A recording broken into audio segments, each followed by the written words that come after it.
I'm gonna cut them some slack and say maybe it's not Joe Biden. So maybe voting for him, it's not really the problem. I'm kidding, by the way, but now I'm going to reference this story from Fox Business.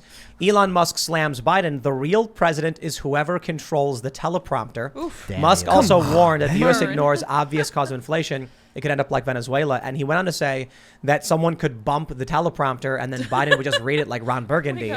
So what I mean to say is we can't blame those who are supporting Joe Biden because Joe Biden isn't the president. Whoever controls the teleprompter is. But, well, if you put Joe Biden there and he is being directed by somebody else, then you voted for this. You voted for the war. Can we also talk about my favorite part of that story it was on Fox News before the show, and the Fox News anchor had to essentially explain what the movie Anchorman was. He's like, it is a satirical line from a comedy movie where laughter ensues. Well, you know, the average, I think, what's the average age of Fox News viewers? My grandma. Yeah, 62 or something. What's the Ron Burgundy? the Anchorman? It's a comedy movie. Oh. Shout out to my grandma who sent me a happy birthday text. I did not have her saved in my phone. But But we got toxic family stuff. Because I guess the whole show today is just like literally Elon Musk's daily business. Dude, he's just loving life right now.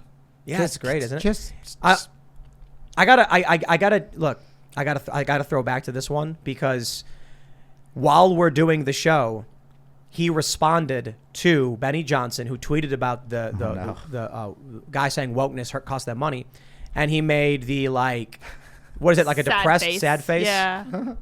Yo. Oof.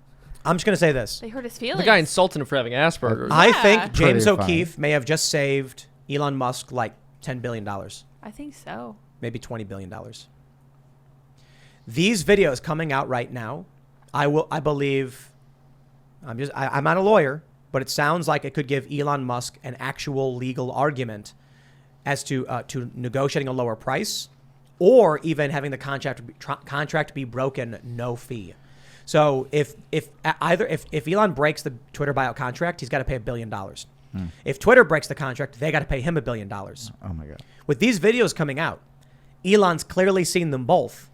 He can probably go to a court and say, they did not disclose to me these things. Elon's kind of made Twitter fun again. Yeah. Yeah, he has. Yeah, he has. It's like almost like Trump. Yeah. Man, Twitter was so fun under Trump. When people I was not a Trump supporter.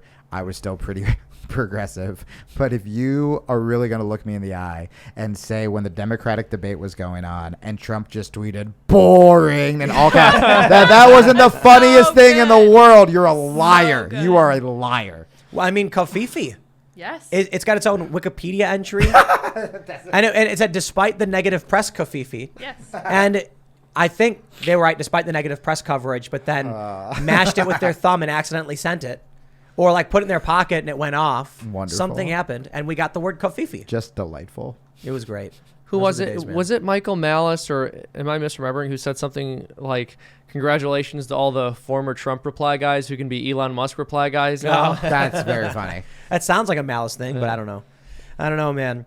I wonder if the Elon Musk deal will actually end up going through now. Yeah, kind of crazy. Who knows? Maybe he put Project Veritas up to this so he could get out of it. He's like, this is a mess. I don't want any part of it. I low-key thought that and was like, don't say it. Don't say it.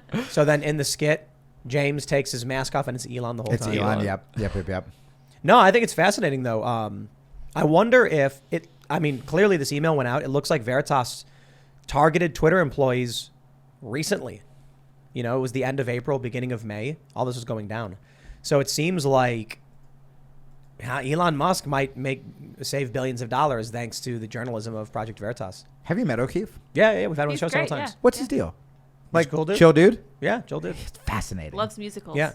Really? He does. Yeah. Well, turns out I'll get along with him. Yeah, he's great. Yeah, he was in what was the musical? Oklahoma. He did? Oklahoma. Yeah. Stop it. Yeah, he's great. He he was like the main dude, wasn't he? Yeah, I think he was. yeah. I think he was just doing an undercover operation. Yeah, That's what it was. Because only Dude, leftists- anytime that's the thing. Anytime Yeah. he does anything that he could consider embarrassing, he was like, "It was an operation. Yeah, It was an operation." He just busts in after I got so excited and so gaily was like, he did? Oklahoma? That's my favorite. They're like, busted. He He's like, actually, a bunch of feminists were mad about me. They spread that rumor. It's not true. I was never in Oklahoma. I love it. No, James is great. Yeah, he loves to sing and dance. He loves Phil Collins. He's fantastic, dude. Yeah, All right, super well, cool. time to do some research on old James O'Keefe when I get home. He's Literally, awesome. the skit would be literally everything he does is a sting. So he's at like the supermarket, and he's like looking shifty-eyed as he like grabs a box of Lucky Charms and like puts in his.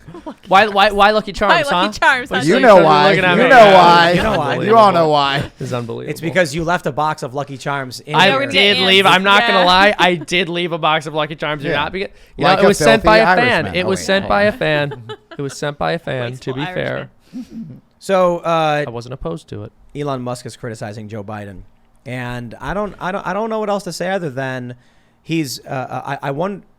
Well, I was going to say something back to what you were asking me with the cancellation. And I also do wonder if Elon, with the I'm going to vote Republican, is either trolling because you don't know who you're voting for. There are horrible Republicans. Or there's also part where I remember when I did start to go on the right-wing shows and, 5 people on Twitter were like, oh, here we go. Here comes Grifter. He's going to go all Dave Rubin and become super conservative or whatever. I agree. And for me, I didn't because, I thought about it. I was like, maybe I am conservative. And then I did Yeah. watch a Ben Shapiro video and I was like, damn it, I'm not. And You're like, nah. but then, but it was, you were. But he did destroy you. he did. Yeah. You're like, I got destroyed. It's not for me. He was destroyed in the hallway. curious. Do I have what? You were GOP curious. I was GOP. So you like yes. turn the lights real low. You got under the covers. You put on Ben Shapiro, Bro, and you're like, that's literally what I did. The first time I heard Jordan Peterson, I thought he was just going to be screaming to kill trans people. And I was like, okay. My heart was racing. I was having to watch the Rogan, and he was like, make your bed. And I was like, I should make my bed. He was like, I don't like large women on the covers. That's right. I forgot about that. segue. Yeah. But I also remember having this moment, and maybe this sounds pathetic, but whatever. When I walked into some of those offices and having...